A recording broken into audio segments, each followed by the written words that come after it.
ब्राह्मणी को बड़ा गुस्सा आया। उसने अपने लड़के को छिड़का मारा बेटा, फिर भी वह न माना तो ब्राह्मणी ने उसे उठाकर जलते चूल्हे में पटक दिया। लड़का जलकर राख हो गया। ब्राह्मण बिना भोजन किए ही उठ खड़ा हुआ। घर वालों ने बहुतेरा कहा पर वह भोजन करने के लिए राजी न हुआ। उसने कहा, जिस घर में ऐसी राक्षसी हो उससे मैं भोजन नहीं कर सकता। इतना सुनकर वह आदमी भीतर गया और संजीवनी विद्या की पोथी लाकर एक मंत्र पढ़ा। जलकर राख हो चुका लड़का फिर से जीवित हो गया।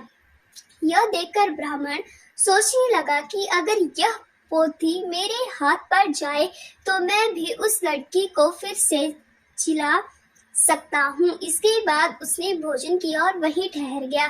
जब रात को सब खा पीकर सो गए तो वह ब्राह्मण चुपचाप वह पोथी लेकर चल दिया। जिस स्थान पर उस लड़की को जलाया गया था वहां जाकर उसने देखा कि दूसरे लड़के वहां बैठे बातें कर रहे हैं। इस ब्राह्मण के यह कहने पर कि उसे संजीवनी विद्या की पोथी मिल गई है और वह मंत्र पढ़कर उस लड़की को जिंदा कर सकता है, उन दोनों ने हड्डियां और राख निकाली। ब्राह्मण ने जैसे ही मंत्र पढ़ा वह लड़की जी उठी। अब तीनों उसके पीछे आपस में झगड़ने लगे। इतना कहकर बेताल बोला, राजा बताओ कि वह लड़की किसकी स्त्री होनी चाहिए। राजा ने जवाब दिया, जो वहां कुटिया बनाकर रहा कि उसकी। बेताल ने पूछा, क्यों? राजा बोला, जिसने हड्डियां रखी वह तो उसके बेटे के बराबर हुआ। जिसने विद्या सीख कर जीवन दान दिया वह बाप के बराबर हुआ।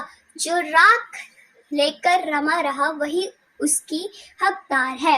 राजा का यह जवाब सुनकर बेताल फिर पेड़ पर जा लटका। राजा को फिर लौटना पड़ा और जब वो उसे लेकर चला तो बेताल ने तीसरी कहानी सुनाई।